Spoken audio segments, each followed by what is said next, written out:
अजीज़ तलबा व तालिबात अस्सलामु अलैकुम वरहमतुल्लाह।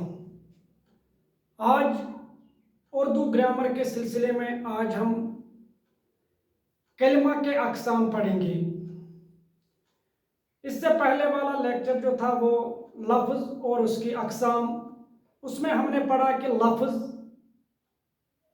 इसके दो अक़साम कलिमा और मुहमिल, और आज हम कलिमा के अक़साम पढ़ेंगे। यहाँ आपको याद रखना है कि कलिमा की तीन अक़साम हैं: इस्म, फ़ैल और हर्फ। इस्म को हम इंग्लिश में नाउन कहते हैं, फ़ैल को वर्ब और हर्फ को कनेक्टर बोलते हैं, या कंजक्शन भी इसको बोलते हैं। अब हम पहले इस्म पर बात करेंगे। इस्म किसे कहते हैं? इस्म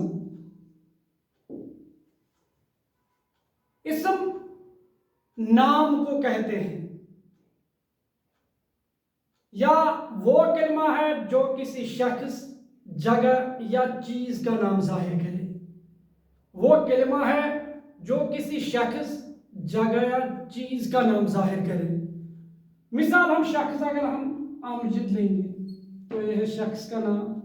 जगह अगर यह है स्कूल या श्रीनगर, यह भी जगह है। चीज अगर हम लेंगे तो है कुर्सी है, कलम है, यह है चीज का नाम। लेकिन यहां पर आपको याद रखना है कि इस्म सिर्फ इन्हीं तीन चीजों को नहीं कहेंगे कि शख्स का नाम, जगह का नाम या चीज का नाम, बल्कि फ्रूट्स के नाम यानी मेवों के नाम वो भी तो इसमें आएंगे। वेजिटेबल्स यानी सब्जियों के नाम, डेज ऑफ द वीक हफ्ते के दिनों के नाम, मंथ्स ऑफ द ईयर साल के महीनों के नाम, या इसी तरीके से मुल्कों के नाम, शहरों के नाम, दरख्तों के नाम, परिंदों के नाम, जानवरों के नाम। इसीलिए उसकी एक डिफिनीशन ये भी है कि इस्म नाम को कहते हैं। इस्म नाम को कहते हैं। Noun is the name of a person, place और थिंग, या all naming words are called noun. तो यह है इस्म। इसके बाद हम बढ़ते हैं वर्ब यानी फ़ैल पर।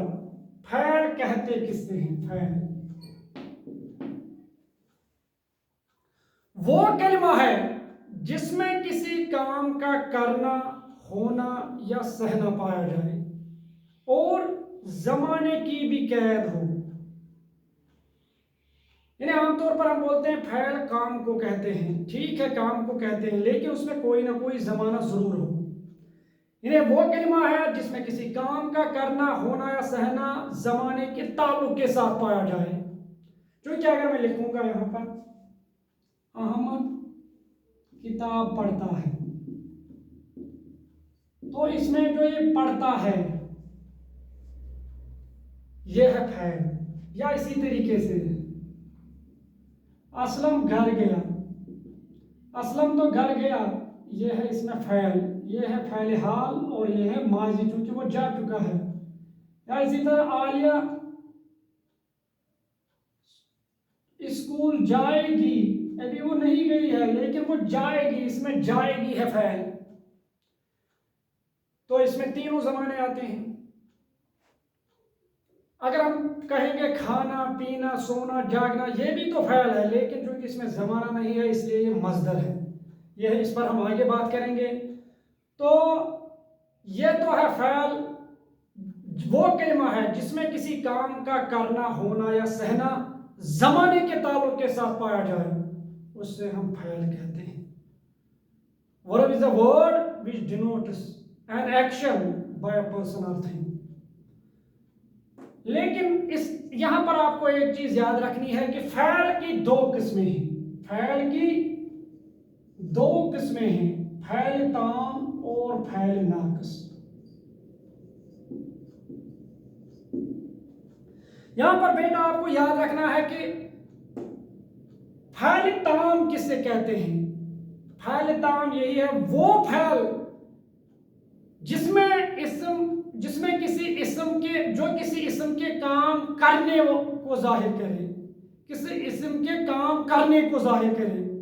यानी किसी इस्म से कोई काम सरजद हो रहा हो, जैसे अहमद से काम सरजद हो रहा हो कि वो पढ़ता है, या असलम इससे काम हुआ है कि वो घर गया है। इसमें कोई एक्शन पाई जाती है, कोई हरकत। मिसाल है, नसीम क्रिकेट खेलता है। क्योंकि ये खेलता है, क्रिकेट खेलता है, तो वो फ़ैल है जिसमें किसी इस्म से कोई जो किसी इस्म के काम को जाहिर करे। इसके मुकाबले में फ़ैल नाक़िस जो है, फ़ैल नाक़िस कहते हैं वो फ़ैल है जो किसी इस्म की हालत को जाहिर करे। इसमें से तो किसी काम के करने वाले को जाहिर नहीं करता, अलबत्ता सिर्फ ये इस्म की हालत को बताता है। जैसे अगर मैं लिखूंगा कि खुर्शीद चालाक है, क्योंकि इससे खुर्शीद जो है वो चालाक है। खुर्शीद की इसमें क्योंकि खुर्शीद इसम है, इससे उसकी क्या हो रही है, जाहिर हालत जाहिर हो रही है, उसकी कैफियत जाहिर हो रही है कि वो चालाक है। पानी ठंडा है, पानी की कैफियत जाहिर हो रही है कि वो ठंडा है।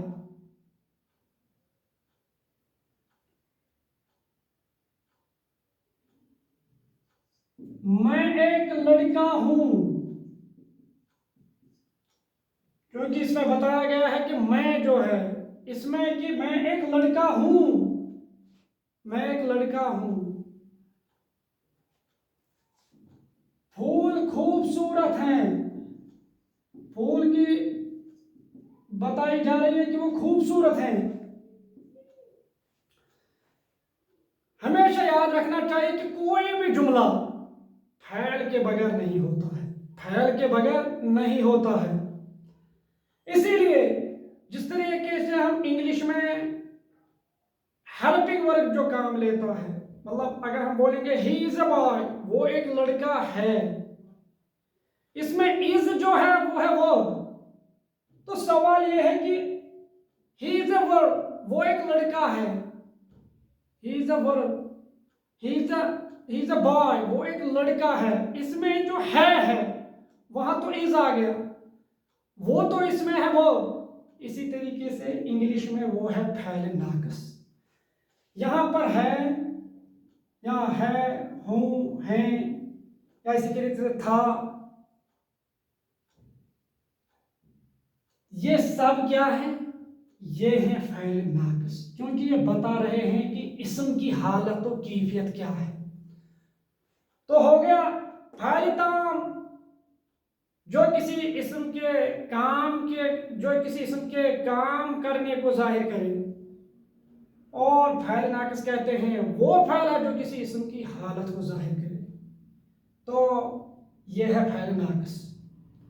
तो यहाँ पर तो हमने फ़ैल भी पढ़ा कि फ़ैल वो है कि जिसमें किसी वो कलिमा है जो इसमें किसी काम के जिसमें किसी काम के करने, होने या सहने, वो कलिमा है जिसमें किसी काम का करना या होना या सहना ज़माने के ताल्लुक के साथ पाया जाए, तो इसे हम फ़ैल कहते हैं। तो इसके बाद है हर्फ।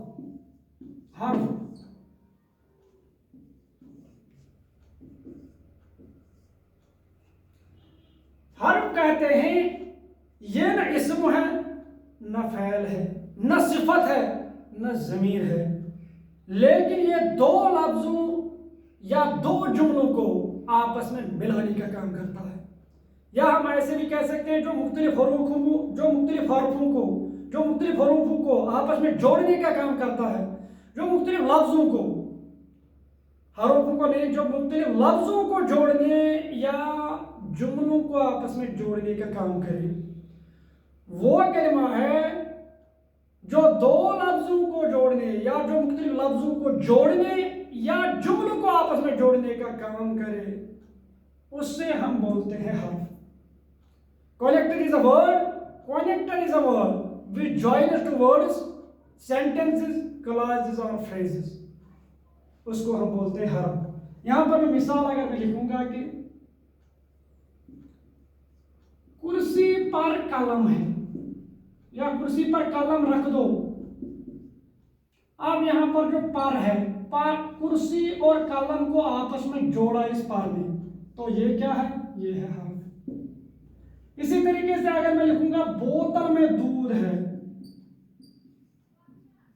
तो इसमें जो मैं है ये है हर्फ। अगर मैं लिखूंगा अहमद और नदीम आपस में दोस्त हैं, तो यहां पर जो और है इसने अहमद और नदीम को आपस में मिलाया। इंसान पानी का बुलबुला है, इसमें जो का है वो है फ़ैल, ये है हर्फ। इसी तरीके से पर, में, से, तक, ने, अंदर, बाहर, का, की, के, लेकिन, और, भी, ये सब क्या है? ये सब है हर्फ, जो मुख्तलिफ हरूफों, जो मुख्तलिफ लफ्ज़ों को या मुख्तलिफ जुमलों को आपस में जोड़ने का काम करें, तो ये है हर्फ। तो इस तरीके से कलिमा की 3 अक़साम है: इस्म, फ़ैल, हर्फ। इस्म नाम को कहते हैं या जो किसी वो कलिमा जो किसी शक्ल, जगह, चीज़ का नाम जाहिर करे। फ़ैल कहते हैं जो वो कलिमा है जिसमें किसी काम का करना या होना या सहना ज़माने के ताल्लुक़ के साथ पाया जाए। और हर्फ वो कलिमा है जो मुख्तलिफ लफ्ज़ों को आपस में जोड़ने, मुख्तलिफ लफ्ज़ों और जुमलों को आपस में जोड़ने का काम करे। तो मुझे उम्मीद है कि आपको ये अच्छी तरीके से समझ आया होगा। शुक्रिया।